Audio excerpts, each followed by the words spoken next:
정부가 오늘부터 중국 후베이성을 14일 이내 방문하거나 체류한 적이 있는 모든 외국인의 국내 입국을 전면 금지하기로 했죠. 정부는 앞으로 열흘 정도를 고비로 보고 차단 방역에 총력을 기울이고 있습니다. 네, 박진영의 출근길 인터뷰. 오늘은 전 질병관리본부장을 역임한 전병율 차이과대학 예방의학과 교수를 만나서 현재 상황을 진단해보고 정부 대책에 대한 올바른 방향을 짚어보겠습니다. 현장에 나가 있는 박진영 기자 나와주시죠.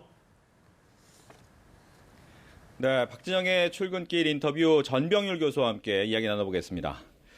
안녕하십니까? 네, 안녕하세요. 반갑습니다. 네. 전병율 교수께서는 질병관리본부장을 역임을 하셨는데 현재 우리가 이 신종 코로나 바이러스에 대응하고 있는 정부 대책은 좀 어떻게 보고 계신지 궁금합니다. 네, 일단 현 단계에서는 그 외국으로부터의 환자 유입을 막는 그런 단계라고 볼 수가 있겠습니다.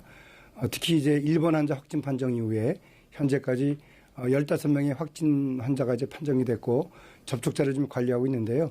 초기에 그 일부 접촉자들을 관리하면서 약간의 좀 혼선은 있었습니다만 전체적으로 격리 조치하는 것은 물론이고 환자에 대한 치료 또 그리고 또 국민들에게 알려주는 모든 정보의 제공 방법 등 상당히 많이 개선이 된 것 같아서 전직 이 공무원 출신으로서 어느 정도 이 상황에 대해서 좋은 평가를 드리고 싶습니다. 네.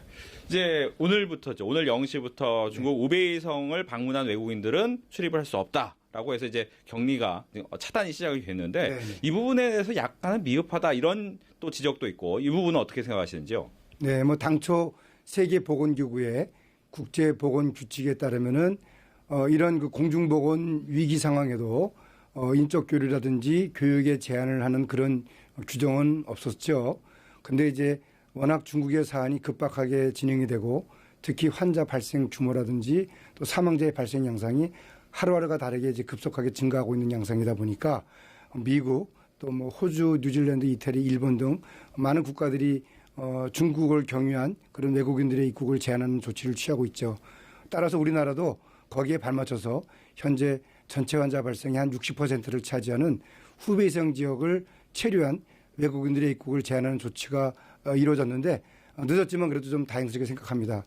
다만 현 단계에서 좀 더 정부 당국이 중국 상황을 좀 면밀히 관찰하면서 나머지 지역들에 대해서도 입국을 제한하는 그런 조치도 좀 더 긍정적으로 검토했으면 하는 것이 제 개인적인 바람이라고 할 수 있습니다. 네. 이제 전파의 문제가 좀 얘기가 나오고 있는데 특히 뭐 최근에 나온 얘기 중에서는 손잡이 부분에도 바이러스가 남아 있다. 이게 좀 가능한 얘기입니까? 네, 물론 그렇습니다.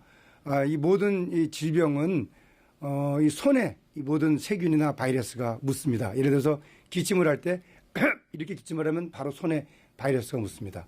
그러니까 이런 손에 묻은 바이러스를 다른 사람과 악수를 한다든지 또 문을 연다든지 할 때 다 바이러스가 남습니다. 그러면 그 남은 바이러스를 건강한 사람이 접촉을 했을 때 그 손에 묻은 바이러스가 눈이나 코나 입을 통해서 전파가 되는 거예요. 그렇기 때문에 이런 손잡이라든지 뭐 여러 가지 우리 일상생활의 모든 이 부분에 그 세균이나 바이러스가 남는 것은 그건 당연한 상황입니다. 네. 그렇다면 궁금한 게 이 세균하고 바이러스가 묻어서 남아있다. 네. 어느 정도까지 남아있을 수가 있습니까? 바이러스의 경우에는 이제 공기 중에 나오게 되면은 금방 이 사멸이 됩니다. 뭐 길어야 한두 시간 정도인데요. 특히 요즘 같이 이제 이런 이 호흡기 감염병이 유행할 때는 또 뭐 열심히 또 살균 활동도 하지 않습니까? 예를 들어서 뭐 알코올 세정이라든지 그런 경우에는 바로 이제 바이러스가 사멸하기 때문에 그런 위생 수칙을 철저히 지킨다면은 그런 손잡이를 통해서 감염이 되는 그런 일들은 막을 수가 있고요. 무엇보다 중요한 것은 개인 위생 수칙을 철저히 지키는 겁니다. 뭐 기침 예절을 지키고 그다음에 또 발열 증상이나 또는 호흡기 증상이 있을 때는 즉시 이제 보건기관에 신고를 하고 뭐 그렇게 함으로써 개인 건강은 물론이고 또 다른 사람들의 건강도 보호해주는 그런 노력이 상당히 중요한 시점이라고 할 수 있겠습니다. 네.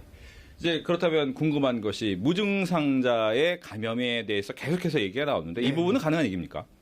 그러니까 무증상 감염이라는 것은 감염인데 증상이 없다. 그러니까 증상이 없다라는 것은 주관적인 느낌이에요. 어떤 사람은 별거 아닌데도 상당히 아프다 뭐 이럴 수도 있는 거예요. 그렇기 때문에 환자입니다. 그러나 다만 본인이 자각하지 못할 뿐이지. 그러나 이제 보건당국은 최근에 뭐 독일의 사례, 일본의 사례, 중국의 사례를 감안했을 때 확진 판정을 받은 사람들이 무증상이었다는 걸 감안해서 증상이 있기 전 2, 3일 정도까지를 확대해서 동선을 관리하고 또 접촉자를 관리하겠다. 그런 어떻게 보면은 방역 당국의 이 질병을 관리하고자 하는 어떤 의지를 보여주는 거예요. 그런 의미에서 정부는 국민들에게 신속한 정보를 제공을 하고 또 국민들은 그 정보를 믿고 일상생활을 뭐 크게 동요하지 않고 생활한다면은 이 질병을 잘 극복할 수 있지 않을까 그런 생각이 듭니다. 네. 끝으로 한 가지만 더 질문을 드리면 뭐 사스나 메르스 때 뭐 5개월 내지 8개월 정도의 시간이 걸려서 종식 선언이 됐거든요. 네. 과연 이번 신종 코로나 바이러스 같은 경우에는 어느 정도 시간이 걸릴 것으로 예상을 하시는지. 그러니까 2002년도 말씀하신 것처럼 2월 달부터 7월 달 5개월 만에 종식을 했고요. 신종플루 2009년도에 4월부터 2010년 4월 1년 걸렸습니다.